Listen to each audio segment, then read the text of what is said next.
Hermanos, buenas noches, el Señor les bendiga. Estamos en esta jornada, la segunda ya de estudiando los tiempos del fin. Hermanos, a la luz de la palabra tenemos que encontrar lo que el Señor tiene para su pueblo.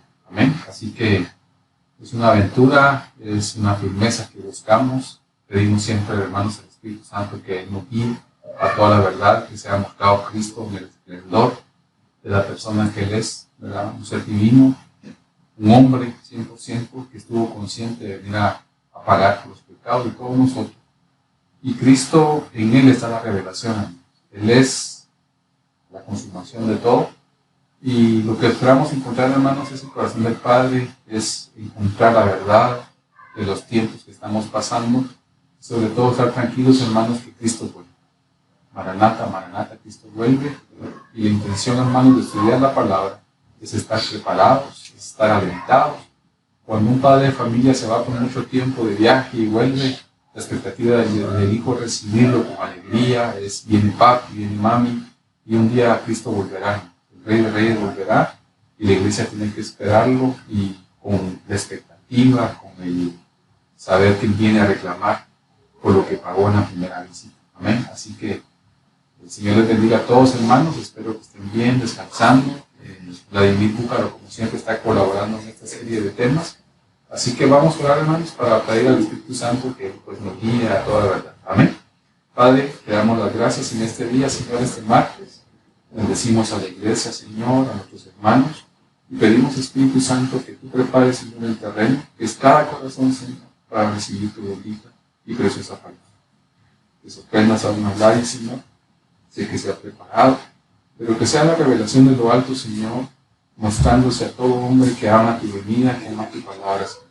Bendigo a mis hermanos, Señor, que todo nuestro ser espiritual y cuerpo, Padre, sea receptivo a tu palabra.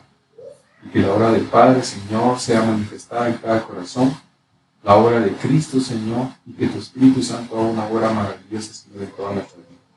Bendecimos, Señor, al que comparte la palabra el día de hoy, y a mis hermanos, Señor, que estén con bien en sus casas, en sus hogares, Señor, y que podamos recibir tu palabra.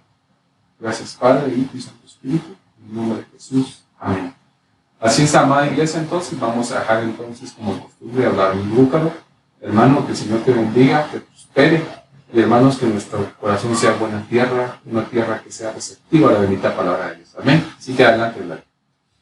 Hola a todos, es un gusto poder compartir este tiempo para poder hablar de la palabra de Dios, y en especial este tema que nos ha empezado a llamar la atención, y pues seguramente sabemos que habrá mucho público interesado, que es acerca de los tiempos del fin.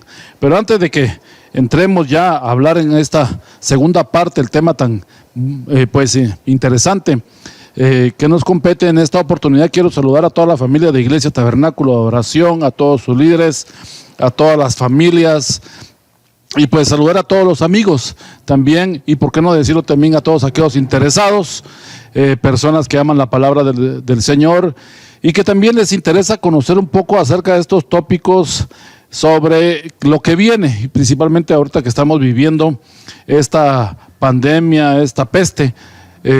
Pues es muy pertinente poder hablar de este tema. Así es que si usted ya está conectado con nosotros, acomódese, jale papel y lápiz, su Biblia, y pues ahí apunte, porque seguramente esto le va a servir. Lo que estamos haciendo es dar criterios, dar como tópicos, y que usted conozca la historia y las posiciones acerca de lo que es este tema relacionado con el futuro.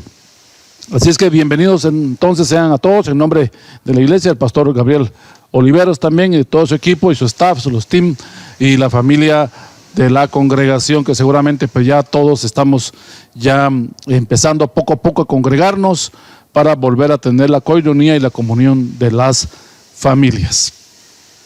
Solo quiero hacerle brevemente, en unos minutillos, una recopilación rápida de lo que vimos la oportunidad pasada, que fue la parte 1, que seguramente usted la puede encontrar no solo en el Facebook como Iglesia Tabernáculo de Oración, sino también como ITA Guatemala, me parece que es en YouTube, y usted puede ahí enlazarse y puede estar usted viendo no solo esta prédica, sino la de los domingos, las enseñanzas, los testimonios, la alabanza y todas las demás actividades regulares que ya se van pues poco a poco volviendo a normalizar en la iglesia. Hablamos acerca de dos formas de poder ver el calendario o poder ver los tiempos, y vimos primero lo que eran las dispensaciones, su origen, cómo se dieron, qué pastores las promovieron en Europa y después a Estados Unidos, y cómo grandes escritores al día de hoy pues han apuntalado muchos principios acerca de lo que es las dispensaciones, las cuales son 7 que se ven dentro del panorama bíblico, especialmente los eventos desde que nuestro Señor Jesucristo se fue a los cielos. De ahí marca un periodo de tiempo algunos, que ese es casi los últimos de la dispensación, pero realmente es un recorrido desde Adán, la creación, hasta la consumación de todos los tiempos. Y vimos los aciertos, que vemos en algún momento los riesgos que hay al creer algunas posiciones muy, pues diría yo, muy afianzadas acerca de lo que es el dispensacionalismo, y que los peligros que hay también de que pues en algún momento podamos caer en que todo va a ser no en nuestro tiempo, sino que va a ser en mucho tiempo más adelante, y como que eso nos quita un poco el peso de responsabilidad, sin saber pues que el Señor va a venir en cualquier momento, aunque Él marcó eventos que iban a darse, pero que Él puede en su soberanía venir en cualquier momento, y eso pues marca un papel también relevante dentro de las dispensaciones del rol de Israel. Hablamos bastante de eso.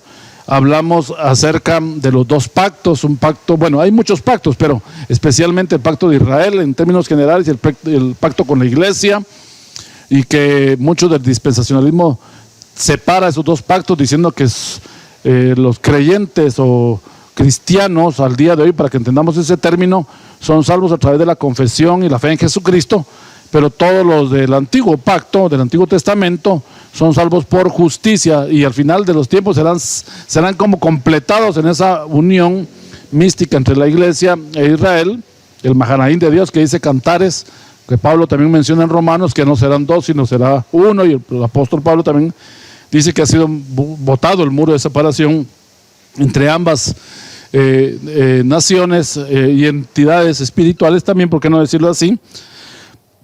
Haciéndolos uno, pero que ellos van a entrar por otra puerta. Entonces esa separación es la que muchas veces produce un poco de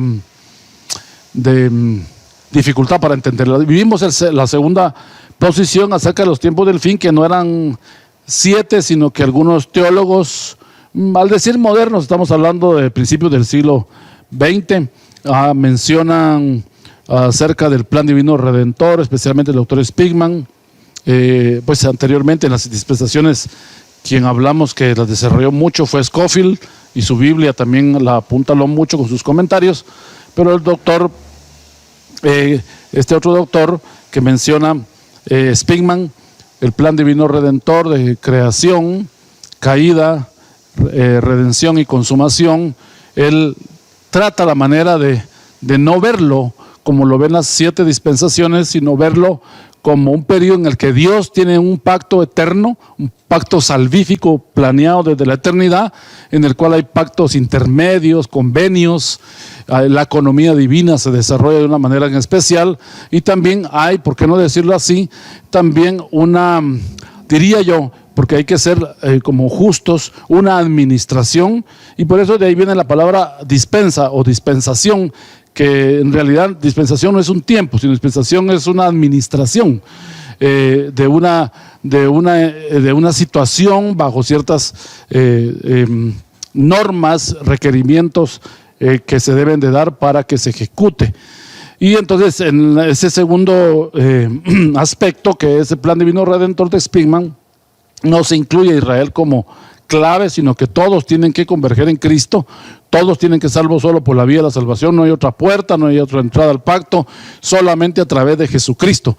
Y eso es muy interesante, se le quita ese valor significativo que a veces ha tenido como mucho al mundo cristiano el conflicto y la lucha, ¿por qué no decirlo así?, entre si volver o no las raíces judías, celebrar fiestas, guardar sábado, guardar algunas leyes levíticas con respecto al consumo de ciertas comidas, la vestimenta, aún las relaciones interpersonales y todo eso. Entonces ahí tenemos nosotros un poco de problemas. Sin embargo, pues el apóstol Pablo, que vivió esa transición de creyentes convertidos, y él lo expuso, bueno, muchos fueron los que lo hicieron, pero el apóstol Pablo principalmente, él da algunos aspectos donde él dice que ya no hay hombre, mujer, griego, escita, esclavo, árabe. Está hablando que ya no hay ese problema cultural, ese problema racial, sino que ahora todos somos uno en Cristo. Entonces ahí es donde tenemos esas dos posiciones. Esta es una plataforma que estoy creando para poder hablarle de esta segunda parte, que es lo que vimos. Le recomiendo que usted pueda ver la parte 1 para que le pueda seguir la línea. En esta segunda reunión vamos a estar hablando acerca del enfoque del libro de Apocalipsis. No vamos a hacer un desarrollo del libro de Apocalipsis, pero sin embargo le voy a recomendar un libro para que usted lo pueda leer, que es probablemente uno de los libros más, diría yo, equilibrados acerca de los tiempos del fin, por lo menos lo que describe Apocalipsis, porque también sabemos que está Daniel, también tenemos pues Mateo y sus referentes sobre los capítulos especializados en el tema de los tiempos finales. Pero vamos a estar viendo ese enfoque breve acerca de los puntos más importantes de los cuales se vale Apocalipsis para hacer su análisis. Y el día de hoy vamos a estar viendo las 7 escuelas apocalípticas, las cuales, derivados del mismo libro de Apocalipsis, se han formado criterios acerca de lo que es el fin. Y vamos a dar cuál de las 7 podría ser la más recomendable, la más sana.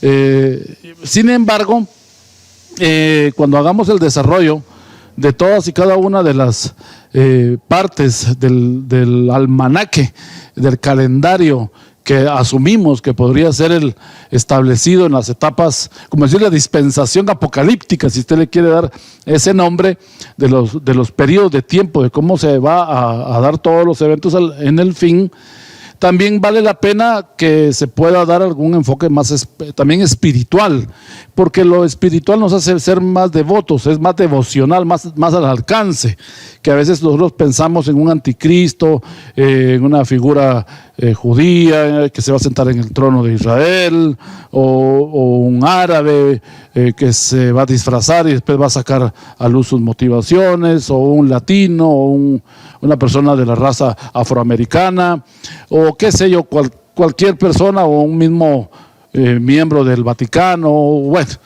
con lo cual ha habido como una mezcla de criterios. También es bueno hablar acerca de que todo el mundo del mal, mi querido hermano y amigo, todo el mundo del mal no solo se puede definir en eventos calendarizados, estimados a través de esfuerzos de teólogos, sino que el mundo del mal es algo que vive, porque nosotros tenemos 2 influencias acerca del mal. Si usted no lo sabía, eso es muy interesante que lo tenga muy claro. Usted sabe que hay una naturaleza caída de nosotros, la cual perdió muchos derechos y privilegios cuando Adán pecó en el Edén, y ese es lo que el apóstol Pablo habla a los romanos del primer Adán. Ese primer Adán nunca va a ser restaurado. El primer Adán, su tiempo llegó a su fin, caducó, y ahora es el tiempo de un nuevo Adán, que es Jesucristo, al cual nosotros seremos asemejados. Es nuestro ejemplo, es nuestro prototipo y nuestro modelo a seguir, mientras que el primer Adán no.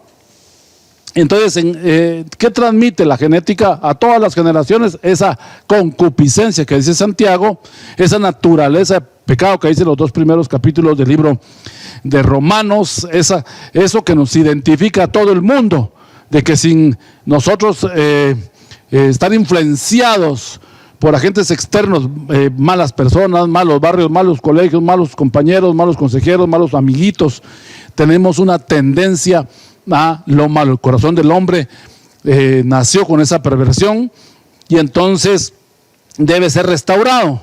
Partiendo de eso, entonces entendemos nosotros que esa es la influencia interna, pero también hay una influencia del mundo de maldad, que es el diablo, el diablo que es como diríamos, el que lo representa, el que hemos visto en la Biblia, que representa el mundo del mal, que eso es un tema mucho más profundo, que es un tema más relacionado con uno de los temas de la teología sistemática, que es la amarteología, que es la doctrina del pecado y la doctrina del mal. Ahí va incluido eso acerca de los orígenes de la maldad. Muy bien, entremos de lleno entonces. El enfoque del libro de Apocalipsis lo tomamos en base del libro que se llama así, Apocalipsis de Evis Carballosa. Lo repito, el Apocalipsis de Evis Carballosa, Evis con B pequeña y Carballosa con B alta y doble L.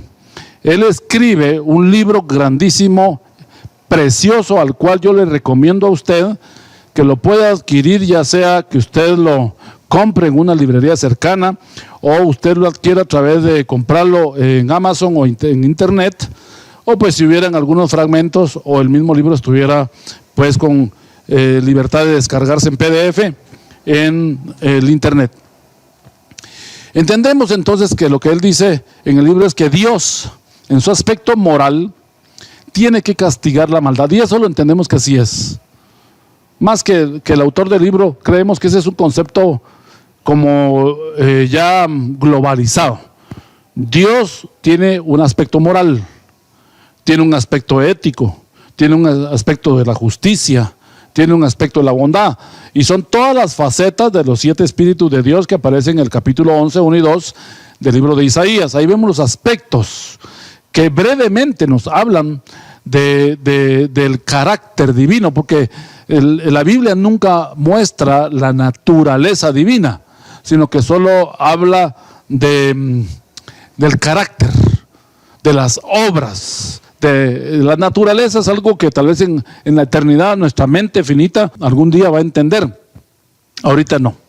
Pero en el aspecto moral, Dios castiga la maldad. O sea, digamos, en Cristo Jesús fue castigada la maldad de toda la humanidad. Cristo fue en su sacrificio un sustituto para nosotros. Él nos justificó y Él se entregó por nosotros dando su vida. Entonces, porque la paga del pecado es muerte. El pecado se castiga, y en Cristo se castigó el pecado de toda la humanidad, no solo los pecados pasados, los pecados en ese momento presentes, y por la fe en Él los pecados futuros, cosa que no había indulto y posibilidad de poderlo pagar, porque la ley hebrea pues era limitante, no podía purificar, dice el libro de los Hebreos, a los que se acercaban delante de ella, solo dar como pequeñas dispensas o salvoconducto temporal por un año, cuando se hacía en el día de la expiación el sacrificio por todo el pecado del pueblo durante un año. Pero Dios o sea, para perdonar tiene que ejecutar un castigo, y esa sentencia pues Él la llevó Cristo, y ahora nosotros tenemos el indulto y la salvación.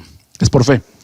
Entonces Dios, al no dejar impune a la humanidad de sus hechos, ha habido eventos en los que Dios ha castigado. Por ejemplo, el gran juicio del diluvio universal en los días de Noé, que menciona el capítulo los 7, 8, 9 y 10, hasta creo que ahí vemos al inicio del 11 también, todo lo que es la nueva creación de la tierra cuando fue anegada y murieron todos, solo se salvaron 8 en un barco. Ese como concepto de que Dios purificó, pues es un concepto que en la eternidad Dios lo planeó, y sabemos que pues posteriormente va a haber, no necesariamente muerte, aunque la Biblia sí dice que una tercera parte del mundo va a morir cuando aparezcan los jinetes de este mismo libro, que no vamos a ver nada de eso. Hoy no vamos a ver Apocalipsis, sino que solo vamos a ver el enfoque del libro para entender lo que dice y las escuelas que se derivaron de ellos, para que usted también sepa de dónde vienen tanta cosa, que uno cree el otro cree usted un programa en la televisión, dice una cosa, esta iglesia dice otra, esta otra, entonces nadie se pone de acuerdo. Entonces hay posiciones que estamos estableciendo, como dándole las más sanas, para que usted tenga esa posibilidad de escoger la que el Espíritu Santo lo guíe, que sea la correcta. En Hechos capítulo 17 Versículo 30 al 31, Lucas dice lo siguiente, o escribió lo siguiente. Dice: pero Dios, habiendo pasado por alto los tiempos de esta ignorancia, aquí está pues el apóstol Pablo hablando en el Areópago, ¿verdad? A esos filósofos estoicos y epicúreos, y le dice: Dios, habiendo pasado por alto los tiempos de esta ignorancia, de toda la idolatría y todo el paganismo sin que Cristo viniera, pero Cristo ya había venido, ya había muerto, ya había resucitado y ya se había ido con el Señor y estaba naciendo la iglesia primitiva. Ahora manda a todos los hombres en todo lugar que se arrepientan, hagan teshuvá, eso es en hebreo, que se vuelvan a Dios. ¿A qué Dios? ¿Al Dios chino, al Dios asiático, al Dios árabe, al Dios nórdico? No, al Dios de la Biblia, al Dios verdadero. Usted me dice, ¿y entonces qué tiene de diferencia él a los demás? Tal vez los otros son una representación diferente. No, todo el mundo en lo que se llama el argumento cosmológico de la existencia de Dios, todo el mundo sabe que hay una divinidad. Todo el mundo sabe que hay un ser que rige todo. De hecho, aquí vemos nosotros en este capítulo 17 de los Hechos que habían levantado un altar al Dios no conocido para todos los que habían adorado, por si se les había pasado a alguno que no habían adorado, o algunos dicen que detrás de sus deidades habían otra deidad mayor que regía, que no la conocían, no se había manifestado, por eso era el no conocido, al cual que no sabían quién era, pero también lo adoraban. De ese quiero yo hablarles, les dice aquí Pablo en este versículo. Que se arrepientan de sus malos caminos. Entonces el cristianismo involucra arrepentirse. Al arrepentimiento, dejar de hacer cosas. El arrepentimiento quiere decir que causa un dolor. Es como el que está tomando licor y ya no lo toma. Va a sufrir un estrés por ya no consumir esas bebidas.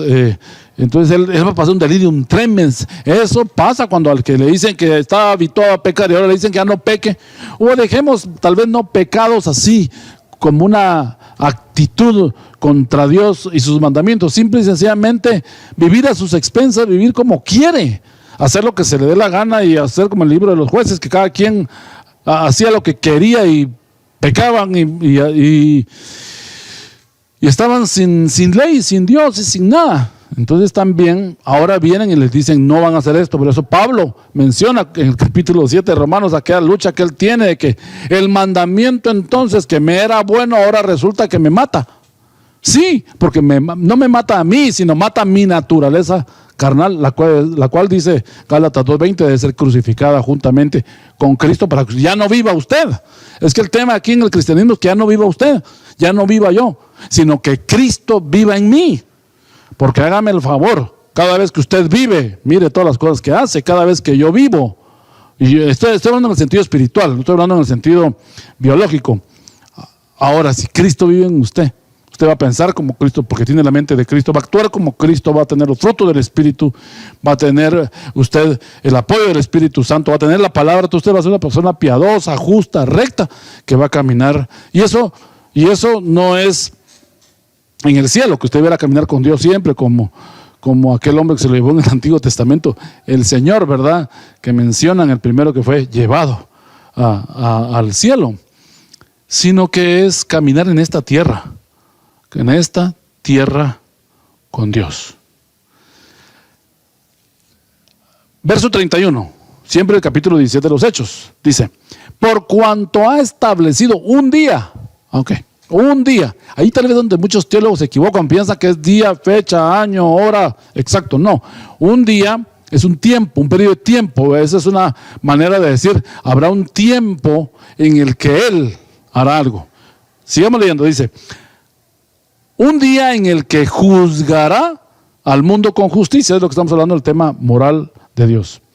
Por aquel varón a quien designó, hablando de Jesucristo, dando fe a todos con haberle levantado de los muertos, hablando de Jesucristo.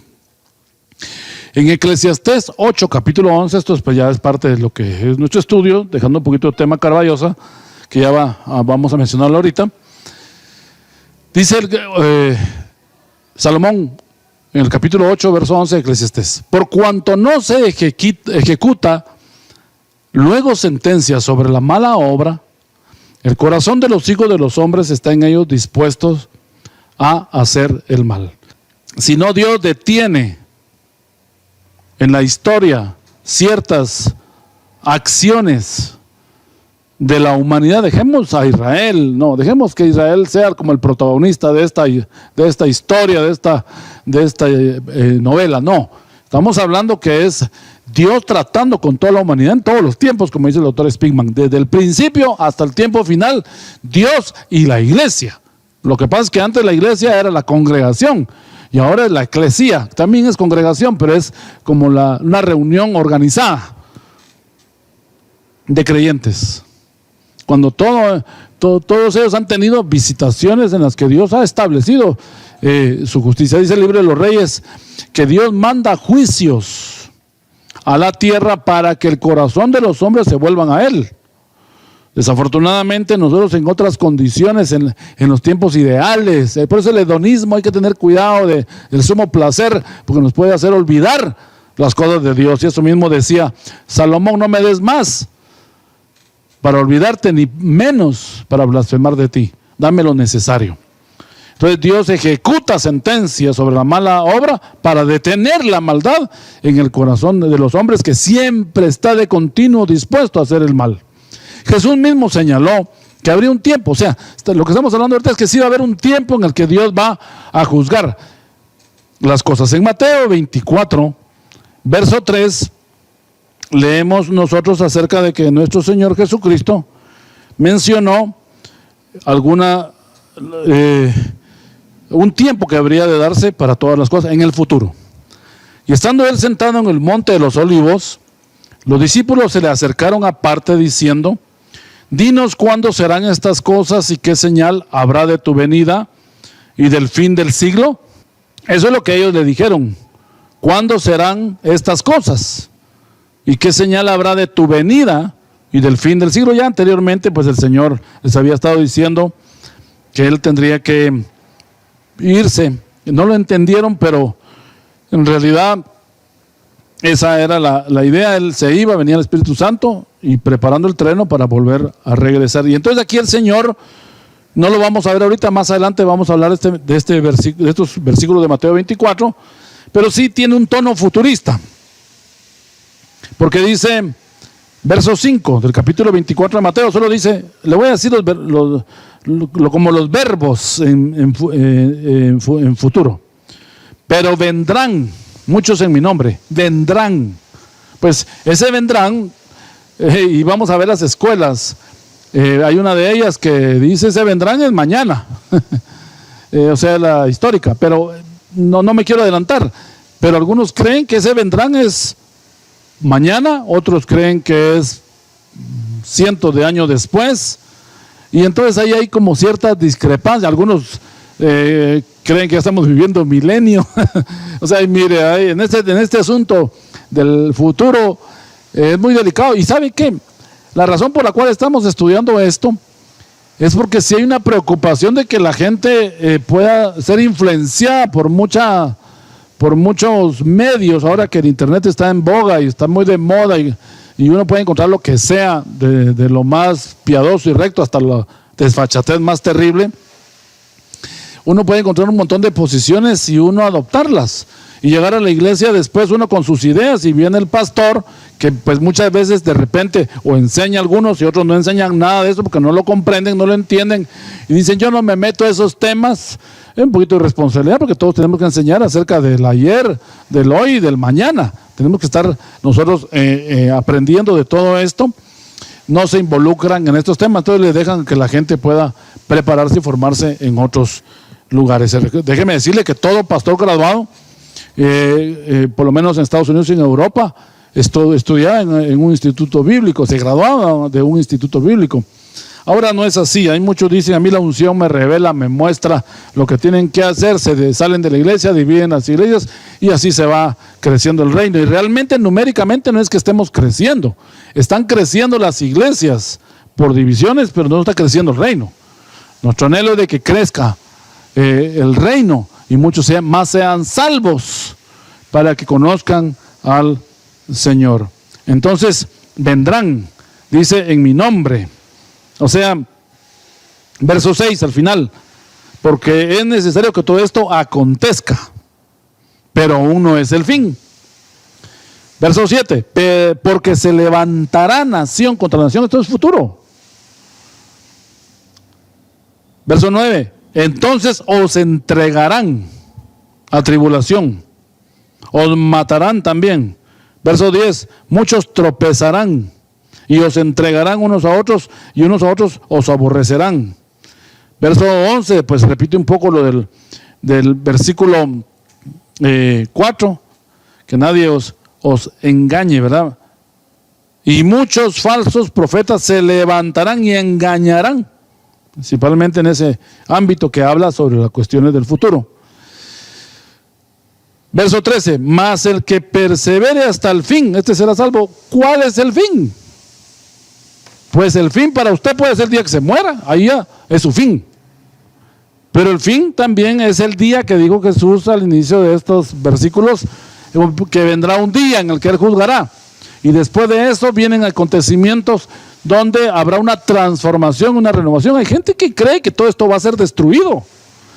Y las personas andan con una paranoia y una psicosis terrible, porque no saben lo que viene y ya no quieren comprar una casa, no quieren meterse a cosas a largo plazo, quieren vivir solo así, como Abraham, ¿verdad? Peregrinos y extranjeros y sin compromisos de nada, porque ya viene el Señor y empieza a caer uno en una de especulaciones que son terriblemente dañinas para el cuerpo de Cristo. El problema es que eso desanima a mucha gente y a mucha gente también la confunde.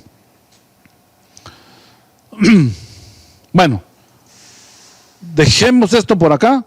Ya nos dimos cuenta que va a ser en el futuro, que no es mañana, así que esté un poquito tranquilo. Y veamos un breve repaso al enfoque de Apocalipsis. El mensaje de Apocalipsis, su mensaje y contenido son cruciales, dice el doctor Evis Carballosa en su libro de Apocalipsis, para entender cómo Dios ha establecido su soberanía en medio de los hombres. Es una forma de ver, el Apocalipsis no es la manifestación del hijo de perdición, no. Apocalipsis dice, el libro, en su título, la revelación de Jesucristo, no el del anticristo. El Apocalipsis describe los acontecimientos que culminarán con la entronización de Jesucristo como Rey de Reyes y Señor de Señores. Es decir, cuando Él ha de ejercer absoluta autoridad dentro de la iglesia. Esto lo encontramos en la página 13 de la introducción del libro de Carballosa. Dios tiene un propósito para el mundo que creó y concretamente para el hombre, que es la corona de su creación. También da una comprensión el libro al respecto que Dios ha de consumar su plan original. Miren, interesante. No está hablando de la dispensación, aunque mire, las dispensaciones son maravillosas. Yo creo en las dispensaciones, pero creo que están dentro del paquete del plan divino redentor, que están desde todas las eras. Es decir, Dios ha de consumar su plan original, es decir, manifestar su gloria, su soberanía y sus atributos entre los hombres. El Apocalipsis enseña con énfasis que Jesucristo reinará con poder y gloria, pero antes de juzgar a todos sus enemigos. En este libro particularmente se ven cumplidas las promesas de Dios de manera clara, definitiva y total. No menos importante es el uso del principio de la interpretación, que se acerca al texto mismo dentro de un ambiente histórico, gramatical, cultural y contextual. Esto lo encontramos en la página 14 de la introducción del libro con el mismo nombre. ¿Cuál es el propósito del libro Apocalipsis? Así como el Evangelio muestra a Jesucristo como el Mesías, el Apocalipsis tiene que ver con la culminación del plan de Dios en el establecimiento de su soberanía en la tierra. Bueno, el Evangelio muestra a Jesús como el Mesías. En el Antiguo Testamento mostraba un Dios severo, un Dios que castigaba un aspecto de la divinidad que era más como a juicio. En cuanto a la cristología, el libro de Apocalipsis presenta a Jesucristo como el siervo sufriente. En cuanto a la cristología, el Evangelio presenta a Jesucristo como el siervo sufriente, mientras que en Apocalipsis lo presenta como el Mesías conquistador que regirá las naciones con mano de hierro. La cristología es como uno de los temas de la teología sistemática, donde vemos la aparición y el desarrollo del ministerio de Jesucristo desde la eternidad hasta los tiempos finales. El propósito histórico del libro de Apocalipsis se relaciona con los creyentes que por primera vez leyeron el libro. Es decir, el primer destinatario era un público presente. Obviamente tienen las connotaciones sobre eventos posteriores, pero hay que siempre verlo en su contexto histórico. Durante la segunda mitad del siglo I y en las generaciones siguientes, la iglesia se vio sacudida por muchos conflictos y persecuciones después de que se fue el último apóstol en el año 90, que fue Juan, en Patmos, y de ahí quedó un vacío y luego se empieza a hacer, entra lo que se conoce como la edad patrística o la edad de los padres de la iglesia, los cuales ya por esa época, un periodo posterior, los que defendían los apologetas se dedicaron a establecer el canon del Nuevo Testamento debido a tanta influencia negativa y mucha confusión. Desde Nerón hasta Diocleciano, los cristianos sufrieron en carne propia el precio de pertenecer a lo que se conoce como la religio ilícita o pertenecer a una religión ilícita. La lectura y exposición de Apocalipsis transmitió a los cristianos de los primeros siglos, fíjese que algo interesante, de confianza y seguridad de que el Señor estaba con ellos como lo había prometido en Mateo 28:20, que no los dejaría, que no los desampararía. Al contrario de lo que muchos cuando leen Apocalipsis les da miedo.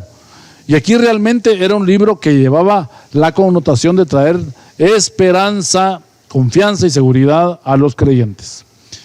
Veamos entonces ahora sí las 7 escuelas de interpretación al leer Apocalipsis, no solo en sí las escuelas que analizaban el libro, sino los eventos posteriores que se habrían de dar. Por eso le llamamos las escuelas apocalípticas. La primera de ellas es la escuela crítica. La escuela crítica. Esta escuela es producto del racionalismo que en su forma moderna aparece a mediados del siglo XVIII. Niega la inspiración y canonicidad del Apocalipsis. O sea, esta escuela crítica descarta al Apocalipsis, considerándolo sencillamente una composición humana basada en una situación histórica que la iglesia vivía a finales del primer siglo. Según esta escuela, el Apocalipsis tomó material prestado de los apocalipsis judíos para realizar su trabajo. En el periodo intertestamentario, desde Malaquías hasta Juan el Bautista, los 400 años que no se habla de nada, fue que dicen que Dios no habló, pero Dios no necesariamente tiene que estar hablando para actuar. Dios siempre actúa, aunque esté en silencio. Esta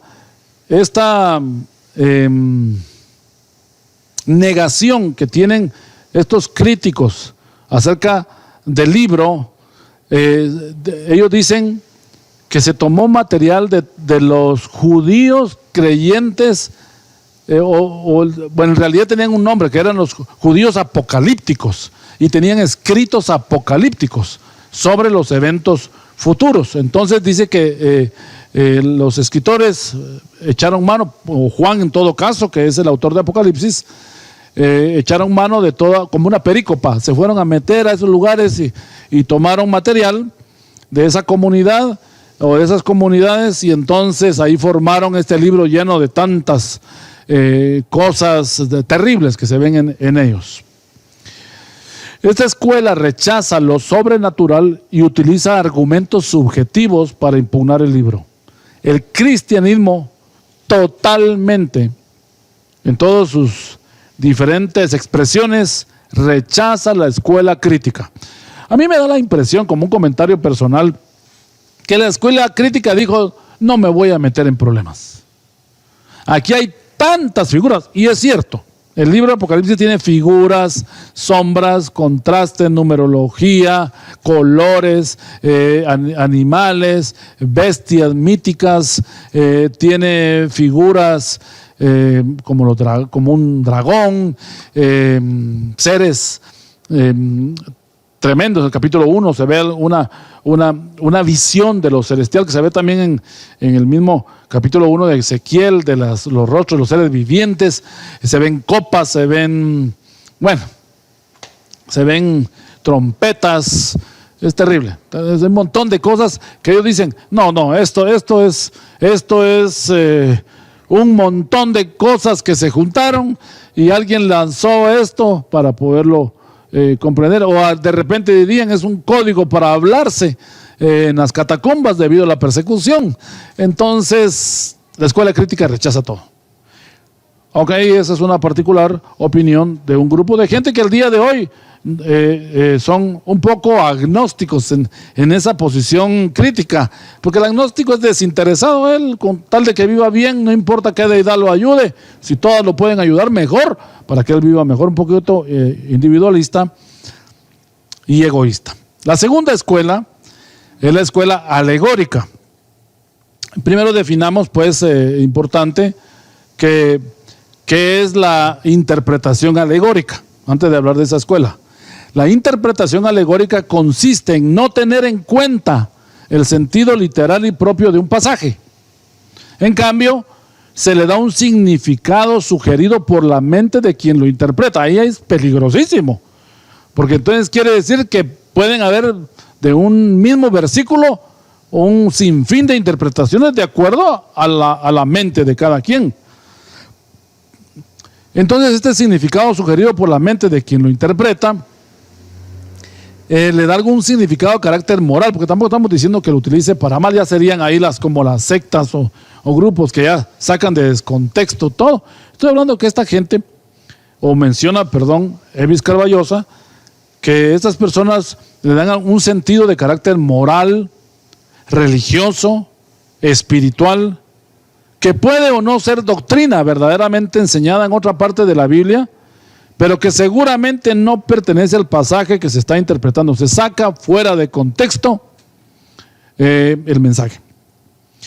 Esta escuela alegórica entró en el cristianismo a través de la escuela de Alejandría, allá en Egipto. Y principalmente sus expositores fueron Clemente de Alejandría y Orígenes. Esta escuela va más allá del simbolismo de Apocalipsis y pretende encontrar un significado tras las palabras del libro, convirtiéndolo en una alegoría que se desentiende del propósito directo, histórico, gramatical que pretendía el autor y pasa por alto la historicidad del libro. Quiere decir que todo el libro, todo lo que aparece en las palabras y en las figuras y el mensaje, detrás hay un segundo mensaje.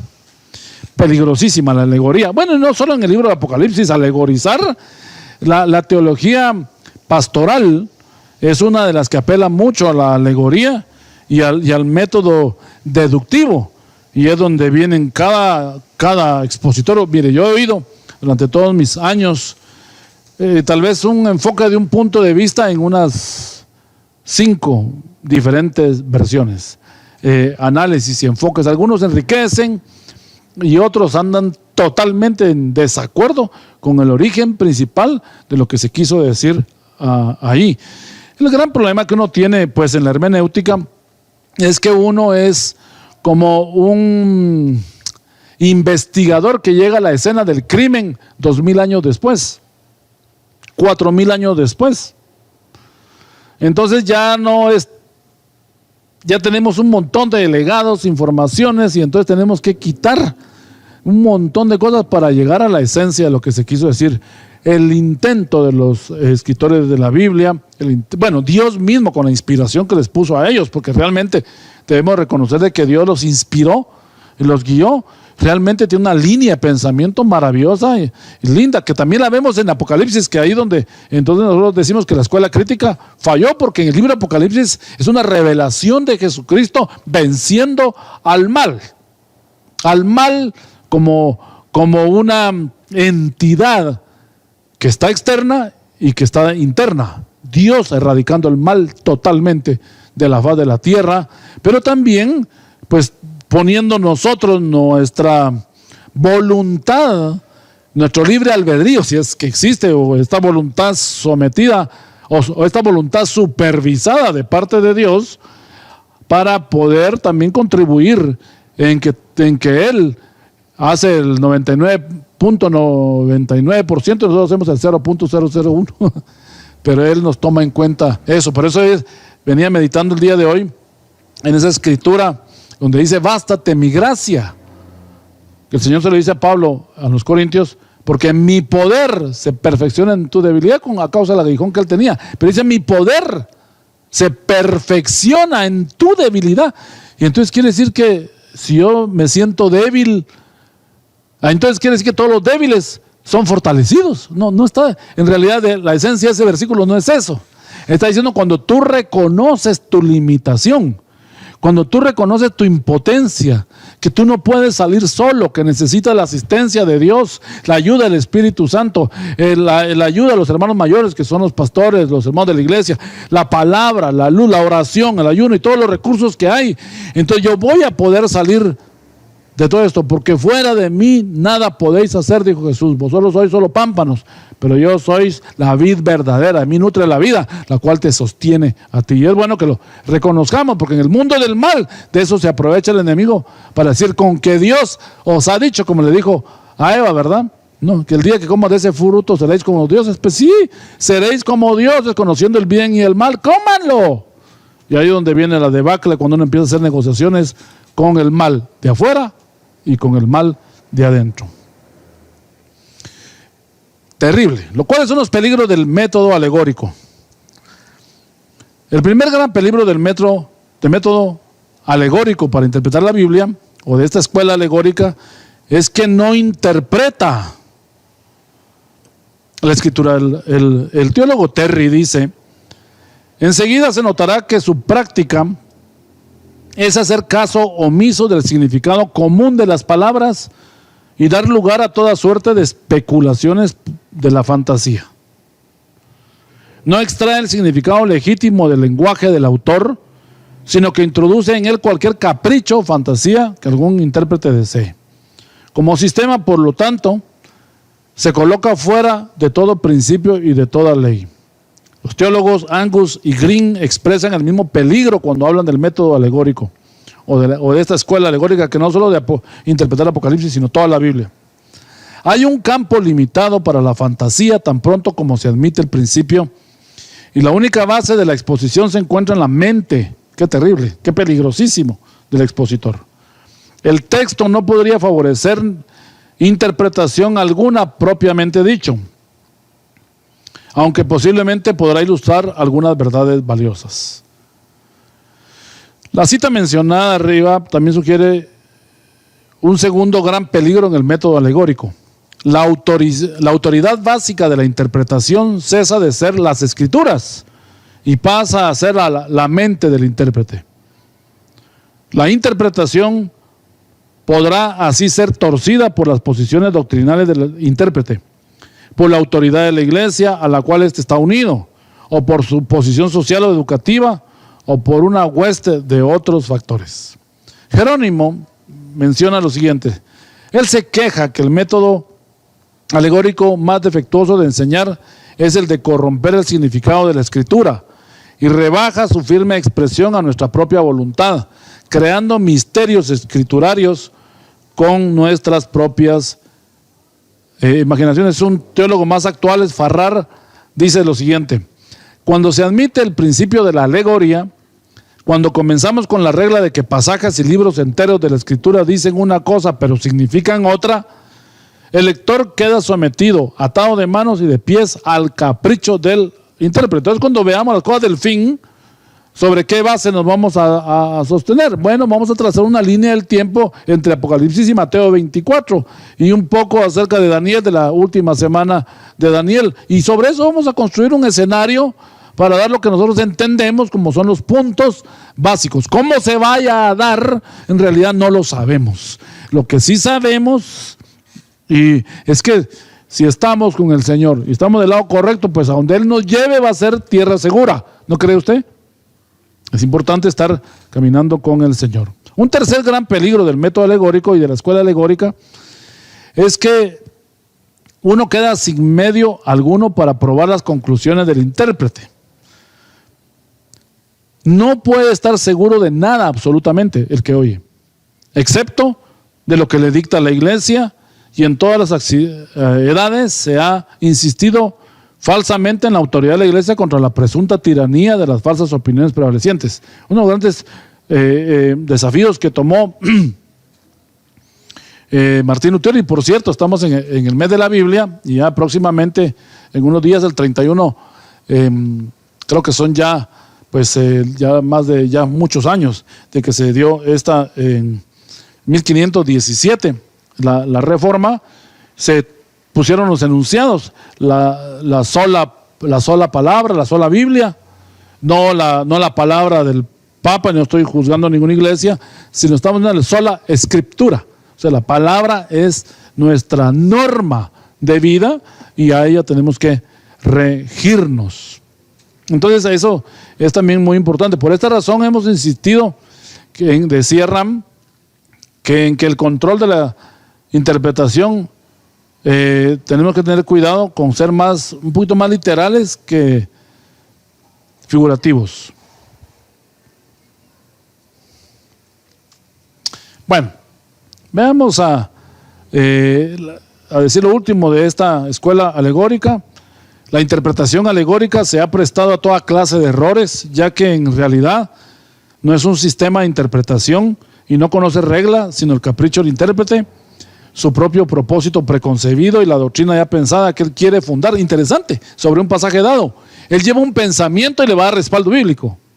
En lugar de que entendamos que al leer la Biblia, ella con su propia inspiración y su cuota, cada versículo de vida, ella me lee a mí y ella me indica cómo tengo que ir. Entonces cuando uno estudia la Biblia, no es yo quiero justificar el noviazgo porque quiero ya tener mi novia. Entonces no es bueno que el hombre esté solo.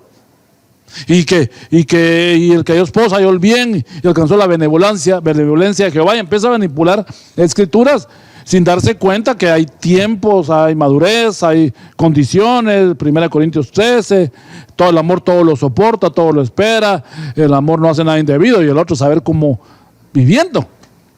Entonces es interesante que no solo es el tema de Carballosa, sino que es toda la Biblia, cómo analizarlo, aunque es muy saludable, principalmente en estos temas del fin, porque yo creo que es el tema de más debate.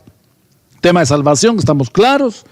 Dones del Espíritu, pues están los cesacionistas, están los que creen en el fluir de los dones, están los de los ministerios, los 5 ministerios, nos creen que ya están cesados, ya es histórico, ya no hay más, y los que están ahora, saber quiénes son, y otros que dicen que sí, el ministerio quíntuple está en desarrollo porque nos ayuda a ser perfeccionados y a llegar a la estatura de la medida de la plenitud de Cristo, que dice Efesios 4. Tenemos de todo. Pero se ha dicho que se puede comprobar cualquier cosa con la Biblia.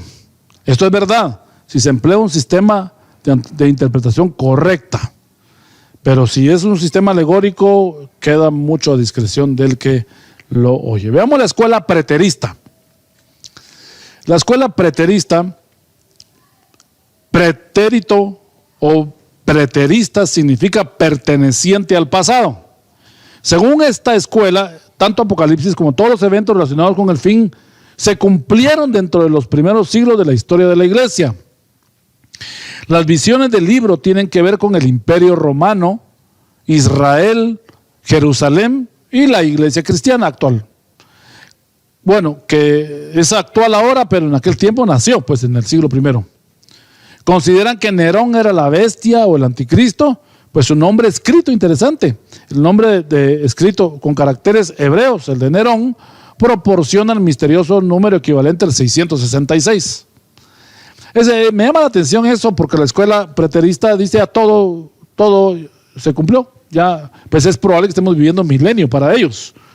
Y yo le digo una cosa, pero si este es el milenio, imagínense. Sin el milenio reina Cristo y la maldad es atada, y el diablo es atado, y ahorita es cuando el diablo está más desatado. Entonces, ahí tenemos esa controversia, pero usted se va a encontrar con hermanos e iglesias que tienen ese pensamiento, un poco como la escuela que mencionamos anteriormente, que era una escuela que desinteresada, que no tenía como la escuela crítica, que negaba que todo fuera cierto y que todo era una especie de historia o de fábula que se creó o que Juan él tomó. Según esta escuela, el Apocalipsis ya se cumplió. Algunos preteristas creen que el Apocalipsis solo describe acontecimientos históricos del pasado, sin significado profético, ni mucho menos escatológico. No se aceptó su enseñanza en la iglesia primitiva. Entonces, tanto la escuela crítica como la preterista ha sido escuelas desechadas. Lo decimos porque sí hay grupos que todavía lo creen, pero para que usted sepa que la iglesia actualmente no cree en los preteristas, ni tampoco en la escuela crítica.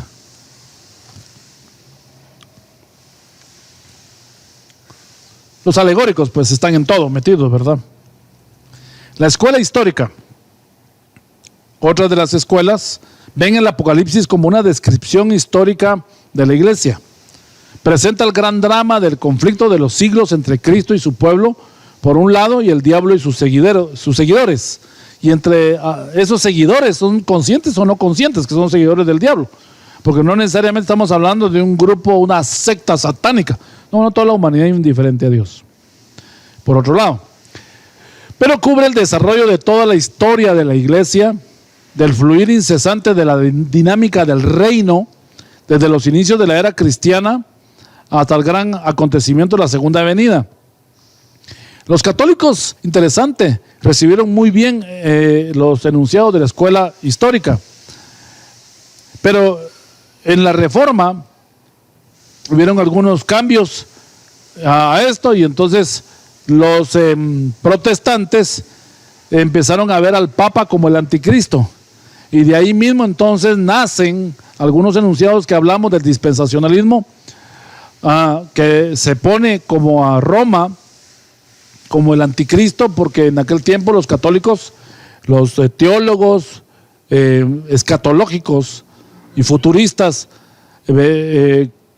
quisieron que no se pusiera atención en el papado y la construcción del Vaticano y todo, pues principalmente lo que era la Catedral de Roma, era el hecho de desviar la atención para el futuro y pensar en un personaje que en algún momento iba a pasar para quitarle ese peso y este estigma que se le estaba dando al papado. Eso es muy interesante. Esta escuela, ¿qué se puede rescatar de la escuela histórica? Pues sus esfuerzos por tratar de establecer algunos tiempos. Sin embargo, su limitación y falta de peso y de credibilidad de la escuela histórica es porque ellos, a pesar que están bien con el enfoque de que esta escuela presenta el gran drama del conflicto de los siglos entre Cristo y su iglesia, y habla de la dinámica del reino, que eso es interesantísimo, que dice el doctor Spigman, su plan divino redentor. Vemos por acá que también se pierde un poco de vista, sí, tratando de mostrar el evento de la segunda venida como tal vez el más importante, y que a la larga, a final de cuentas, debe ser el más importante. Por eso los adventistas, que es un grupo que salió de los evangélicos, no son evangélicos, pero sí rescatan algunos puntos de los evangélicos. Ese grupo en particular, ellos se enfocan más todo hacia el advenimiento de Cristo. Y es un poco pues también tirados a la cuestión legalista. La escuela tópica o cíclica es otra escuela que aparece con el enfoque del Apocalipsis y los eventos del fin. Enseña que el libro tiene ciclos. Explica que desde Apocalipsis 4 hasta el 19, o incluyendo el 20, consiste de visiones paralelas o cíclicas. En parte tienen razón, porque hay cosas que se ven desde el punto de vista de la iglesia, del punto de vista de Dios, desde el punto de vista del mundo de maldad, los mismos eventos. Por ejemplo, los tiempos y la mitad de un tiempo, que son 42 meses y 1260 días. Son tres cosas que aparecen en el capítulo 11, 12 y 13, y que son tres periodos de años, pero aparecen uno tipificado en 1260 días, 42 meses y tiempo y la mitad de un tiempo, que es 3,5 meses. Ese 3,5 en todo caso serían años, ¿verdad? Ese es como el hecho de que se ven ciclos. Y es cierto, hay algunos ciclos. Pero no podemos tampoco etiquetar el libro que todo es cíclico. Y cada uno de estos ciclos se desarrollan en la dispensación presente, digamos. Al igual que la escuela histórica narra eventos precisamente históricos de la iglesia, el error es que describe tendencias mientras el autor da hechos claros. O sea, la escuela tópica o cíclica dice que todo se va repitiendo, y no es cierto. Hay un enfoque repetitivo, que el principio y el fin son iguales, un principio de interpretación bíblicas, pero sí debemos de entender de que no es todo el enfoque. Entonces sí tiene como ciertas limitaciones la escuela cíclica. La escuela futurista, esta escuela enseña que, comenzando con el capítulo 4 del libro, describe una revelación de la consumación de las edades. Los futuristas entienden que solo los capítulos 1 al 3 tratan el periodo de la presente dispensación, y los capítulos 4 al 19 contienen la semana 70 de Daniel, la que, según entendemos, es la última semana, o la otra semana, que falta cumplirse, que todo lo demás ya se cumplieron. Es decir, el tiempo de los 7 años de la gran tribulación. El capítulo 20 tiene que ver con el reinado milenial de Cristo en la tierra, y los capítulos 21 y 22 describen el estado eterno, la recreación de todas las cosas, cuando Dios venga con fuego a purificar todo. La escuela futurista entiende que el tema central del libro es la segunda venida de Cristo, y eso lo creemos todos que así es. Es la revelación de Jesucristo, Apocalipsis. Esta segunda venida será literal, corporal, visible, judicial y gloriosa, pero además será precedida por juicios traumáticos desencadenados por la mano de Dios sobre el reino satánico y sobre la humanidad incrédula. Esta escuela es la que ofrece un enfoque mucho más objetivo y claro del libro. Interesante que esta es una de las escuelas que más ha tenido aceptación dentro del mundo cristiano, porque no puntualiza la escuela futurista que el escenario de Apocalipsis converja en el diablo.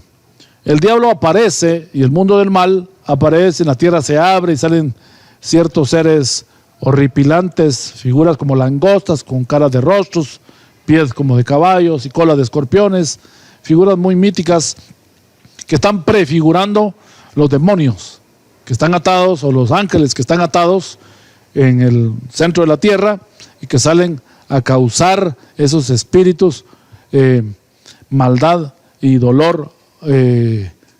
Pues la maldad es todo ese ambiente, ¿verdad? Pero ya con sus anchas, y luego pues son atados, echados a los infiernos con Satanás y el tiempo milenial. Eso es lo que nosotros hemos entendido como el proceso, que lo vamos a ver en la siguiente reunión.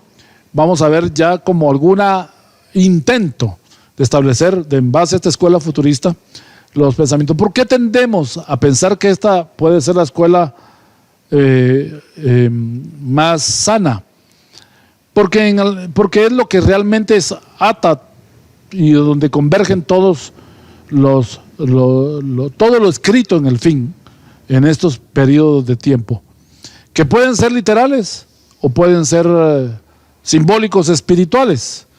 Pero lo importante es que nosotros entendamos que el espíritu que va dentro de todo esto es que la iglesia es preservada, ya sea en un rapto, ya sea preservada en la tierra, trasladada, como lo vamos a ver en el tema del arrebatamiento, las posiciones también que hay, y para que usted pueda comprender cómo es el panorama bíblico. Esta es la escuela que ofrece un enfoque más objetivo y claro del libro de Apocalipsis, según Carballosa, de la escuela futurista, la cual yo le animo a que usted pues abrace, porque es muy, muy saludable. La última escuela es la idealista o simbólica. Según esta escuela, el Apocalipsis representa el eterno conflicto del bien y el mal en cada siglo o época, pero no debe tomarse como referencia a ningún suceso en concreto, sino, escuchen bien, como una expresión de aquellos principios fundamentales sobre los que Dios actúa a través de la historia. Ellos alegorizan el libro en relación del contexto contemporáneo y lo va adaptando a las edades. Tiene parte de verdad esta escuela idealista o simbólica. Lo que está diciendo que el misterio de iniquidad que se revela en Tesalonicenses y en Apocalipsis se manifiesta, aquel hijo de perdición, y que pues, Jesús habla, y que también se entronizan